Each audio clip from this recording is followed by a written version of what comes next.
Ayan mga ka-flashers! Once again, kasama natin live na live, Police Corporal Kimberly May Otabat o mas kilala bilang Aling Pulis. Ayan, sa magandang hapon, ma'am. Bati ka po sa ating mga ka-flashers. Yan, hello po, binabati ko po kayo mga sirs and ma'am. Yan, maraming salamat po. Ayan, diretsahang tanong, ma'am.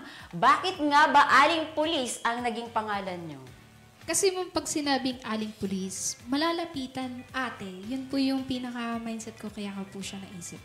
Wow! At syempre, nung bata ka ba talaga, pulis ang gusto mong maging? Or sino po yung nag-udyok sa'yo na maging pulis ka?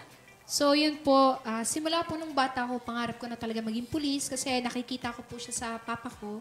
Yung papa ko po kasi is active police officer po. So siya po ay police captain sa Pasig po. So na-inspire ako sa kanya, kaya naman po yung nandito po ako ngayon sa serbisyo po. So talagang pulis po ang gusto ninyo? Yes, ma'am. Wala ka bang ibang option na aside from police? Siguro po, ma'am, kung hindi po ako police, baka po isa po ako ngayong abogado po or singer, ma'am, or photographer. Yun po yung mga pangarap kong gawin, ma'am. Wow, kitang-kita naman mga ka-flasher na talagang singer ang isa sa pinaka, kumbaga gusto maging ni ma'am someday sana. O, di ba mga ka-flasher? At syempre, paano po nagsimula ang viral story ni Aling Pulis? And actually po, hindi ko po siya alam kung paano siya nag-start. No? Sumali lang ako ng isang singing contest sa isang TV station. Then, na-interview po ako ni... Okay naman sabihin. Oh, sige, ni okay Ma'am na. Vice Ganda. Then, after po niya ako ma-interview, doon na po nag-start po yung... Karera ng inyong ano po? Yes, ma'am. Wow! At syempre, aside from ano po, nung simula pong kayo sa mga ganong pong TV, mga guesting nyo, ay marami na po kayong iba't ibang mga television ang, kumbaga, nag-invite sa inyo para po, syempre, isa na kayong sikat at nag-viral po kayo. So, ano naman po ang, masasabi nyo po sa mga taong, kumbaga, kinikilala kayo ngayon sa ngayon pong industriya? Siyempre, ma'am, fulfilling po siya sa pakiramdam. Siyempre, nakaka-inspire, nakaka-motivate po tayo ng mga kabataan, lalong-lalo ng mga kababaihan po nang nakaranas po ng abuso po. So, paano naman po si Aling Pulis? Kasi 'di ba, aside from nakita natin sa VTR is kayo po ay isa ng ina. So ano po si Aling Pulis bilang isang ina? So po, ang inyong lingkod po ay 8 years single parent. So syempre po, pinapaunawa ko sa family ko and syempre sa anak ko na duty first, or once kasi nanumpa ka dito ka sa PNP, trabaho muna bago pamilya. Serbisyo muna bago pamilya. So, balang araw alam ko mauunawaan niya ng anak ko. Pero pag wala naman po akong duty, minamanage ko na may bigay ko lahat ng time ko sa kanya po. Sino po ang nag-aalaga sa anak ninyo sa ngayon po na, kunyari, nasa duty kayo? Yan, yung mother ko po, yan. Wow. Yan po ang pinaka-isa sa pinakabayani. No? Siyempre, simula maging pulis ako, siya na po ang tumayong pangalawang ina po na aking anak. Wow, pwede mo batiin yung baby niyo po? Baka nanonood siya ngayon. Yan. Hello, Miray. Alam ko, pag napanood mo to, balang araw or magiging proud ka kay Mami. Lahat ng ginagawa ni Mami is para sa'yo. I love you, anak. Wow. At syempre, bukod sa pagiging viral mo, kilala ka rin bilang boses ng kababaihan o lumalaban para sa woman empowerment. Sa kasalukuyan, ano ba ang posisyon ni Police Corporal at ano ang kanyang advokasya? Ayan, kwentuhan mo naman kami, ma'am. So, sa kasalukuyan po, ako po ay bagong lipat po sa Women and Children Protection Center po under DIDM. Ang inyong lingkod po ay isang investigator po ng violence against women and children po. So, yan po. So, ano naman po ang masasabi niyo sa ating mga ka-flasher na yung mga nakaka-encounter na mga ganun po, ano po ang may advice natin sa ating mga ka-flasher? So, ma-advise ko po, lalong-lalo po sa ating mga kababaihan na nakaranas po ng abuso. Siyempre, naranasan ko po yan dati, no? Dumulog lang po kayo sa mga stasyon or dito sa aming unit na WCPC po, kung kayo po ay nakakaranas po ng abuso, even po sa ating mga kabataan po. Ayan. So, ayun. Bakit po ipinaglalaban nyo yung women empowerment? Ano po ba yung nag-udyok sa inyo? Ba't ito yung napili nyo na, kumaga, ipaglaban? Siyempre po, ang inyong likod po ay nakaranas po ng abuso, no? Pag sinabi kasing VAUSI, yung lahat po ng abuso doon, rape na, physical, emotional, financial, lahat po yan, no? So, gusto ko yung mga kababaihan po, malaman nila kung ano yung karapatan po nila pag once makaranas po sila ng mga ganun po. Maging aware sila. Maging aware po sila, ma'am. Oo. So, ito naman, may tanong naman ako kay ma'am. So, syempre, nag-ano kayo, kumbaga sikat na kayo ngayon, no? Sabi natin sikat. So, nakikita ko yung mga videos nyo. So, ano po yung kumbaga, ano yung nag-i-encourage sa inyo, ma'am? Bakit through voice ay, kumbaga, sa iyong talumpati ay, kumbaga, nakakaano tayo ng mga viewers. Kumbaga, maraming nagfa-follow po bilang kay Aling Pulis. Sa kanta po. Siyempre, aside po sa nare-release ko yung stress ko through singing, yung mga tao nakakapanood po is dama po nila kung ano yung bawat liriko ng ginakanta ko. So, fulfilling din yun sa pakiramdam, no? Na nakaka-inspire ako, nakaka-motivate po ako. So, yun po, thankful po ako, ma'am.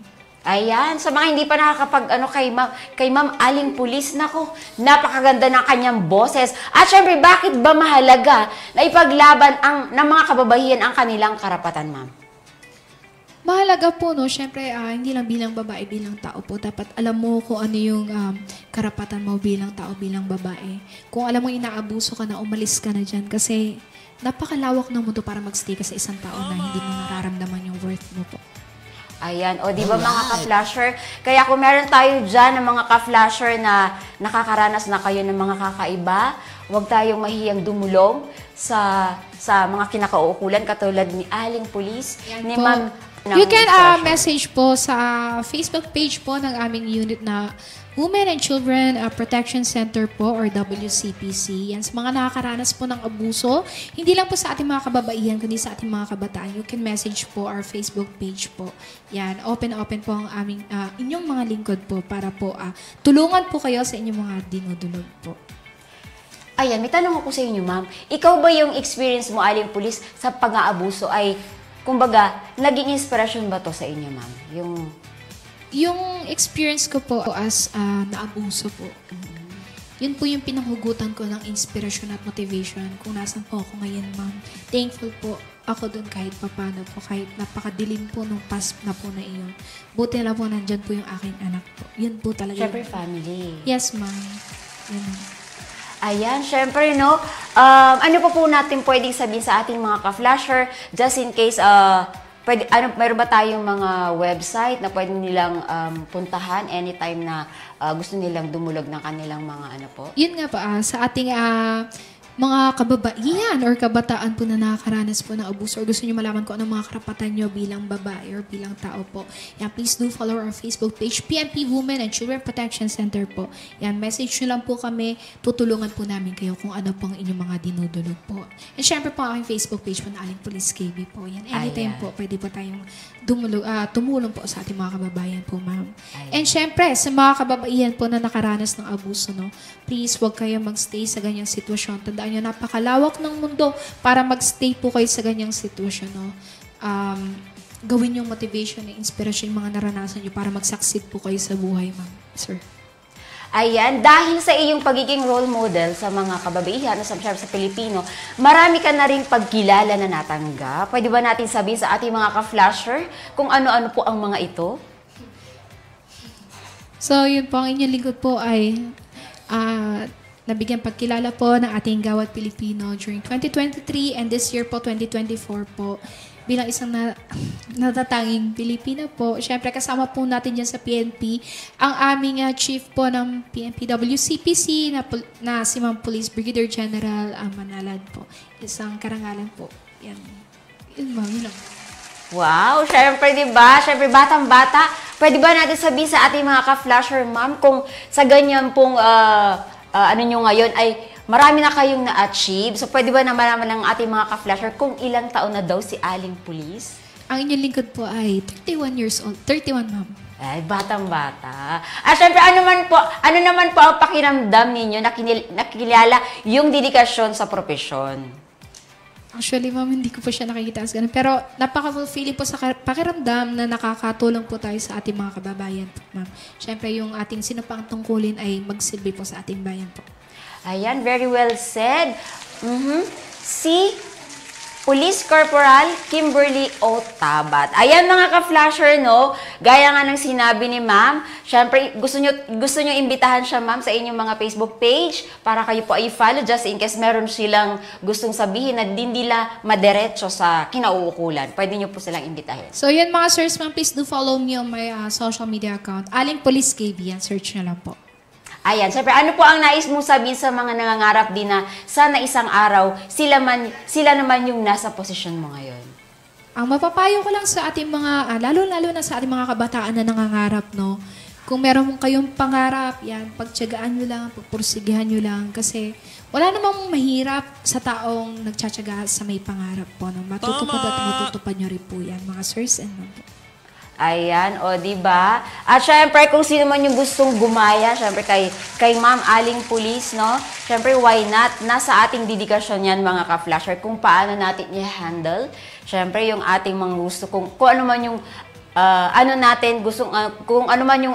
kung ano man yung gustong gawin natin sa buhay, kayo po mismo ang makakatupad niyan, kumbaga sa dedikasyon niyo yan, mga ka-flasher. At syempre, ano naman ang sikreto mo sa pagiging fresh? At syempre, magaling kumanta, syempre si Aling Police. Isa yun sa naging rason bakit naging viral ang kanyang video.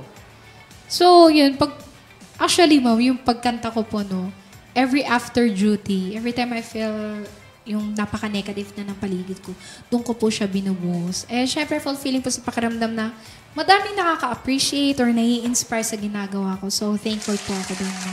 Ang inspiration ko lang naman sa lahat ng ginagawa ko is yung anak ko po. Yun lang. Ganun talaga, no? So, ang anak natin, isa yun sa nagbibigay inspirasyon para, di ba, ma-release natin yung stress, mabawasan yung problema, o, di ba? Siyempre, pag uuwi ka ng bahay, sasalubong sa'yo yung anak mo, mami, ganto-ganto, di ba? So, isa yun sa, kumbaga, sa nakakapag-release ng stress natin. So, mga ka-flasher, ayan. Eh, siyempre, ikaw din ba nakakaramdam ng diskriminasyon kasi babaeng pulis ka po? Ano po kaya yung mga na, syempre, hindi natin maiwasan sa social media, lalo na ay dumadami ang yung follower, may mga nababasa ka po ba na syempre, nandun na yung minsan, may nabubuli, may mga salitang ano doon. Nakaranas na po ba kayo sa mga follower niyo? Actually, sa mga basher or bully, yan. Kung mabasa ko siya, kung marinig ko siya or whatsoever, labas lang sa kabilang tenga po. As long as wala naman ako tinatapakan na tao, at ginagawa ko po kung ano yung sinumpang tungkulin ko is, gawa lang po ako na. Yes. Oo. Okay ako dyan. Ayan, at syempre mga ka-flasher, no? Maraming salamat kay Police Corporal Kimberly May O. Tabat. O kilala bilang Aling Police. Ayan, imbitahan mo na sila, ma'am. At syempre, i-like ang inyong social media account, ang inyong mga social media. Sige po, go, ma'am. Siyempre po sa ating mga kabataan or kababaihan na nakakaranas ng abuso, please do follow po ang Facebook page po ng ating PNP Women and Children Protection Center po. Yan, makikita niyo po yan sa ating Facebook page. And syempre po, sa aking Facebook page na Aling Police KB. Sa lahat po ng social media yan po. Ayan, at syempre, isa na ako sa nakafollow sa kanyang ano. Ayan, at syempre po, no? Ayan, mga ka-flasher, once again, Police Corporal Kimberly O. Tabat. Ayan, thank you very much sa inyong pagpapaunlak. Isang It's my karangalan honor. po, ma'am. Ayan, thank you po.